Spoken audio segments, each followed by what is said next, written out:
El sacerdote tenía que bendecir a todo el pueblo con estas palabras. Él les tenía que decir: Jehová te bendiga y te guarde.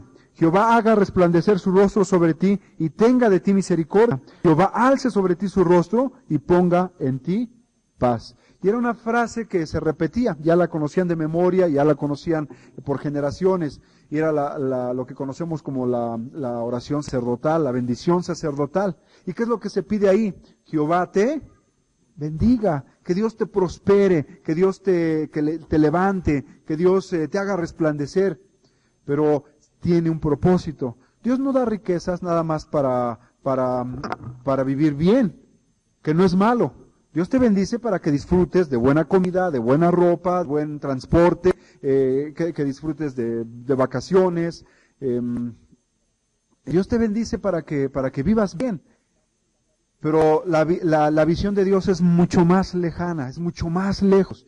Y Él quiere darte bendición, Él quiere darte recursos con el propósito de dar a conocer su nombre. Él cuando se despidió lo dijo: id y haced discípulos a toda nación. En Marcos el pasaje que leímos es ir y predicar evangelio a toda criatura. Y nuestros recursos deben ser empleados con ese fin, dar a conocer. Dice el versículo 5, te alaben los pueblos, oh Dios, todos los pueblos te alaben, todos los pueblos. Y siempre en el tema de las misiones se tiene que tocar el tema de las finanzas, el tema de los recursos. ¿Cómo podemos enviar a gente a predicar con las manos vacías y los bolsillos vacíos? La gente que quiere ser misionera y quiere ir a otro país, tiene que estar levantando sus finanzas, su fondo, pero ¿quién los respalda? Cada misionero debe seguir con el respaldo de su propia iglesia. Hace unos meses, yo creo que no ha pasado un año, que vine yo a predicar aquí acerca de las misiones. También me dieron un tema acerca de las misiones. Y yo creo que esa vez les hablé muy fuerte a ustedes porque algo que sucede mucho en México es que los recursos que tiene una iglesia, tiene que ser un balance así muy frío. Vengan a ver los libros de la iglesia, las finanzas, en qué se está gastando el dinero. Y es muy probable que si no el 100%, el 92% se gaste internamente. Para salarios de gente que la atiende a ustedes, pastores, materiales para atenderlos a ustedes, libros, revistas. Estoy viendo que ya tienen aquí videoproyector. Esos videoproyectores, no sé qué marca es, pero pues no bajan de 20,000 pesos. No sé cuánto les costó a ustedes. ¿Ahora es malo tener todos esos recursos? No. Pero ustedes tienen que ver en su presupuesto cuánto se está gastando aquí adentro de las 4 paredes para satisfacer las necesidades de las 4 paredes. ¿Cuánto del presupuesto se está utilizando para que todos los pueblos alaben a Dios? No nada más este pueblo. Dice, todos los pueblos te alaben. Y cuando Dios nos da riquezas, nos da recursos, es para invertirlos hacia ese fin. Es bueno atender y discipular a la gente y ayudarles en su crecimiento espiritual, pero no debemos nunca olvidarnos la perspectiva de salir, de anunciar a quien todavía no conoce el mensaje de salvación. En la Ciudad de México algunos dirán que se puede o no ser obra misionera. Obra misionera, como les decía al principio, tenemos que trascender cultura, idioma. Tenemos que trascender muchos. Y en México sí, en el DF todavía puede haber grupos de alcance. Por ejemplo, los niños de calle, que son todo un desafío. Hay muchas personas que han venido del interior de la República que con trabajo hablan español. Son diferentes grupos. Ahora que se dividió la Unión Soviética en muchísimos grupitos, son obra misionera. Porque estaba cerrado el Evangelio para predicar ahí. Y todo esto implica recursos. ¿Cómo podemos ir empleando los recursos? Hay una forma que es muy buena. Estuvo un proyecto de Chiapas que es enviar una vez al año ropa y comida y alimentos. No es malo, es como un granito de arena para irse involucrando en las misiones. Pero hay una estrategia que se puso de moda hace unos años en México, en Estados Unidos, que es enviar y preparar a los jóvenes para hacer viajes de corto plazo. Y los jóvenes levantan sus finanzas y en el verano, durante sus vacaciones o en otras fechas, hacen viajes de corto plazo y van a otro país. Y ustedes, como San Pablo, yo creo han recibido grupos de americanos. Y bueno, aquí el hermano San Antonio Navarro coordina mucho ese tipo de trabajo aquí en México. Ellos emplean en dinero y recursos, y los jóvenes levantan sus finanzas. Y yo creo que sería bueno aquí en San Pablo que empezaran ustedes a emplear ese tipo de recursos así. Que desafíen a grupos, ya sea de mujeres, de varones, de jóvenes, para que durante el año estén trabajando y levantando finanzas para ir y bendecir, quizás a la iglesia en Chiapas, en Oaxaca, aún en Chihuahua hay grupos que necesitan un trabajo misionero. Y algún día Dios les permita tener presencia en el extranjero. Actualmente esta iglesia está teniendo algún misionero fuera de México. Los recursos deben ser empleados para cumplir este propósito. Todos los pueblos, ¿qué dice? Te alaben. Dios se ha revelado, y se ha revelado con un propósito. Lo que nosotros conocemos de Dios es porque Él lo ha revelado. Si no fuera por revelación de Dios, nosotros no conoceríamos a Dios. Lo que conocemos y sabemos de Dios es lo que Él se ha revelado. Por ejemplo, Dios se ha revelado en una Trinidad, y lo sabemos porque lo estudiamos en la Biblia y sacamos una doctrina que le llamamos la Trinidad, aunque la Biblia jamás utiliza el término Trinidad. Pero decimos que Dios se ha revelado, es un solo Dios, no son dos dioses, es un solo Dios en tres personas.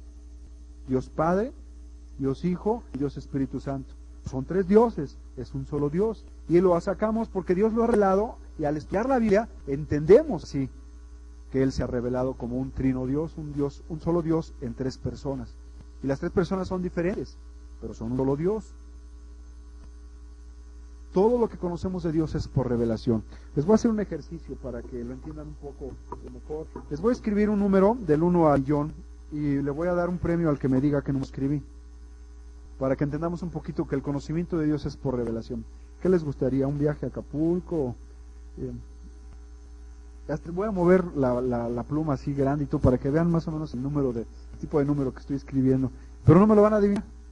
Ninguno me lo va a adivinar a la primera.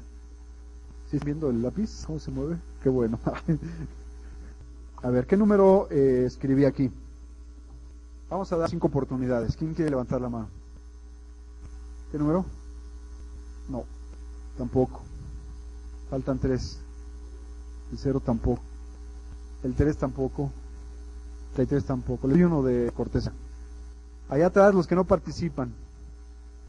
950. Muy bien. El número que escribí es el 45.793. O sea, imagínense de 1 a millón, o sea, lo difícil que es adivinar un número. Es más o menos así conocer a Dios. Lo que nosotros conocemos de Dios es porque Él lo ha revelado. Ahora, si Dios nos ha revelado un conocimiento, pues hay que descubrir cuál es esa revelación. Dios se ha revelado, por lo menos con 4 propósitos se ha revelado. Vean ustedes el versículo Dios. Dice, haga resplandecer su rostro sobre nosotros, para que sea conocido en la tierra su camino, en todas las naciones tu salvación. Entonces, para ser conocido, ¿en dónde? En la tierra. Dice la Biblia que la tierra, el mundo es de nuestro Dios, ¿no? El mundo y los que en él habitan, porque Él la fundó. Todo lo que hay en los mares, todo lo que hay en los continentes, todo lo que hay en las montañas y en los valles es de Dios. Y Dios quiere que ahí sea conocido el nombre de Dios. La gente que de la costa y la gente de la montaña, la gente de las alturas y la gente al nivel del mar. Dios quiere que le conozca toda la tierra, y para eso se ha revelado, para que le conozcan, para que nosotros le conozcamos. También Dios se ha revelado para que le alabemos, dice el versículo 3. Dice, te alaben los pueblos, oh Dios, todos los pueblos te alaben. Cuando nosotros hablamos de misiones, generalmente nuestro concepto es ir predicar el evangelio. Cristo murió en la cruz, Él te salva y tienes que recibirlo. Cuando la gente recibe a Cristo y se ha traducido la Biblia en su idioma y pueden leerlo con sus propios ojos, y decimos, hemos cumplido la labor misionera. Pero la labor misionera va más allá. El propósito de darnos salvación es convertirnos en adoradores de Dios. ¿Qué busca Dios? ¿Qué dice Juan capítulo 4? ¿Qué busca? Adoradores. Dios lo que está buscando son adoradores. Y eso es lo que el propósito de Dios, que la gente al ser redimida inmediatamente empiece y se convierta en un adorador de Dios. ¿Qué es lo que hace la gente en Apocalipsis allá en el cielo? La revelación de Apocalipsis. ¿Qué es lo que hace la gente 24 horas al día? Por llamarlo de alguna manera, porque allá ya no hay tiempo. ¿Qué es lo que hace la gente? Adorar. ¿Y qué hacen con sus coronas? arrojarlas. Y eso lo hacen continuamente y por siempre. Están alabando, adorando, exaltando a Dios. Y eso es lo que Dios está buscando de nosotros, que nos convirtamos en adoradores. Cuando hablo en adoradores no estoy hablando de cantantes, porque hemos confundido mucho la alabanza y la adoración con el canto. Es un medio para adorar a Dios.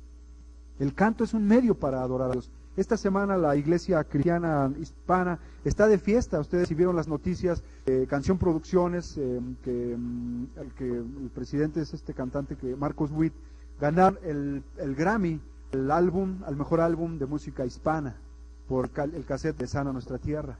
Yo creo que es una fiesta para toda la iglesia, porque finalmente se ha podido llevar a la música cristiana a un nivel reconocido. Ya no hay otras autoridades más fuertes, ¿no?, para premiar la música. Yo recuerdo a este cantante hace unos 20 años cuando decía que una de sus preocupaciones, dice, yo entro a las iglesias y veo a los jóvenes atrás. Dice, algo de lo que él se proponía para la gloria de Dios es poder hacer que esos jóvenes que siempre sientan hasta atrás se pasen las filas de adelante. Y el medio que Dios le permitió utilizar era la música, que hace unos años pues, todavía tenía muchos enemigos y hay mucha controversia al respecto. Pero se logró que los templos nuevamente fueran habitados por la juventud y que levantaran en alto el nombre de Dios. El propósito de Dios es convertirnos en adoradores. Y la música es solamente un medio. Hay muchísimos otros medios que Dios quiere utilizar para que nosotros seamos adoradores y le alabemos. Dios también quiere que le disfrutemos. Dice el versículo 4, alégrense y gócense las naciones, porque juzgarás los pueblos con equidad y pastorearás las naciones en la tierra. Y los que declaramos que Dios es nuestro pastor, dice el Salmo 23, nada nos faltará. En lugares de delicados pastos nos hará descansar. Junto a aguas de reposo nos pastoreará. Confortará nuestra alma. Nos guiará por senda de justicia, por amor de su nombre. Y termina diciendo el Salmo, y en la casa de Jehová moraré por largos días. Uno de los salmos, al hablar del tabernáculo, dice, aún el gorrión encuentra descanso en la casa de Dios.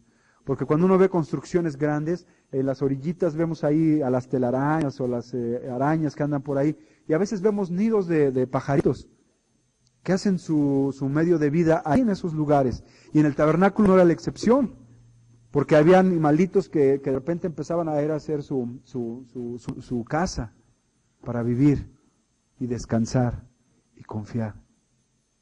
Mejor es un día en los atrios que 1000 fuera de ellos. Estar en la presencia de Dios, disfrutar la presencia de Dios. Y eso es a lo que Dios nos ha llamado, y para eso se ha revelado a nosotros, para ser alabado, para ser disfrutado. Ese es el negocio en sí de las misiones, que la gente llegue a encontrar el descanso en Dios. Pero también Dios quiere ser temido. Vean lo que dice el versículo 7. Bendíganos Dios, témanlo todos los términos de la tierra. Hay dos tipos de temor, hay un temor de espanto y hay un tipo de temor de reverencia. Dice Proverbios 1:7 que el principio de la sabiduría es el temor de Jehová. Es ese amor de reverencia. Él ya me rescató, Él ya me dio la salvación, pero Dios es un Dios santo y es un Dios de respeto, es un Dios de admiración. Pero también hay un temor de miedo, de terror. Y ese es el que viene para los que han rechazado el amor de Dios y la misericordia y la gracia de Dios. Así es que cuando hablamos aquí del temor de Dios, dice, bendíganos Dios y témanlo todos los términos de la tierra. El temor que nosotros le tenemos es amor, de admiración, de respeto, de grandeza. Dice Apocalipsis que cuando venga el día del Señor, algunos van a querer esconderse en las cuevas y abajo de las rocas o algo, pero no va a haber lugar donde esconderse cuando venga ese día grande y temible de Dios.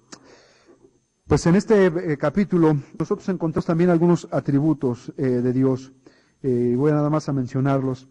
Dice en el versículo 4, alégrese y gócese en las naciones porque juzgarás los pueblos con equidad. Nosotros tenemos a un Dios único, un Dios verdadero, un Dios de justicia, un Dios soberano, también tenemos a un Dios lleno de gracia. Te alaben los pueblos, oh Dios, todos los pueblos te alaben. La tierra dará su fruto, nos bendecirá Dios, el Dios nuestro. Bendíganos, Dios. ¿Cuántos de ustedes le piden bendición a Dios en esta tarde? Dios, yo quiero que me bendigas. ¿Cuántos están pidiendo y suplicando a Dios bendición? A lo mejor están careciendo económicamente, a lo mejor están sufriendo por alguna necesidad y le están diciendo a Dios, bendíceme, bendíceme. Esta tarde tú puedes venir a Dios y pedirle bendición. Solo que yo ya te dije, ¿para qué nos da Dios bendición? ¿Para qué? Para llevar su conocimiento a todos los pueblos. Si solamente le pides a Dios bendición para divertirte, si solamente le estás pidiendo bendición para seguir acumulando ropa, zapatos, si nada más le pides bendición para cuidar tu imagen, está incompleta la petición. Es válido solicitar la bendición de Dios. Este salmo nos invita, dice, Dios tenga misericordia de nosotros y nos bendiga. Haga resplandecer su rostro sobre nosotros. Y en esta tarde tú invita a Dios que haga resplandecer su rostro sobre ti, sobre tu familia, sobre tu iglesia. Solicita la bendición de Dios. Pero no centres la solicitud en ti. Tiene un propósito para que sea conocido en la tierra tu camino, en todas las naciones tu salvación. Y dile, Dios, bendíceme, pero para formar parte de tu plan. Para que otros que no conocen a Dios junto contigo alaben a Dios. Dice Apocalipsis, cantaban un cántico nuevo diciendo, digno eres de tomar el libro y de abrir los sellos, porque tú fuiste inmolado y con tu sangre nos has redimido para Dios de todo linaje y lengua y pueblo y nación. Y Señor, en esta tarde sabemos que hay mucha gente que todavía no tiene este libro traducido en su idioma. ¿Qué podemos hacer, Señor? Pedimos recursos, Señor, que nos des a nuestro bolsillo para colaborar, para contribuir a que en todo rincón de la tierra, Señor, llegue el conocimiento tuyo y tu salvación, para que la gente disfrute el descanso que tú das, para que la gente te adore, Señor, y te alabe. En Santiago tú dices que pedimos y no recibimos porque pedimos mal, porque pedimos para gastar en nuestros deleites, Señor, y te pedimos perdón, porque muchas veces te hemos pedido bendición, prosperidad, y te la hemos solicitado, pero nuestras intenciones no han sido las correctas, Señor. Enséñanos, Padre, a invertir nuestros recursos de una manera sabia, que glorifique y exalte tu nombre. Padre, oramos en el nombre de Jesucristo. Amén.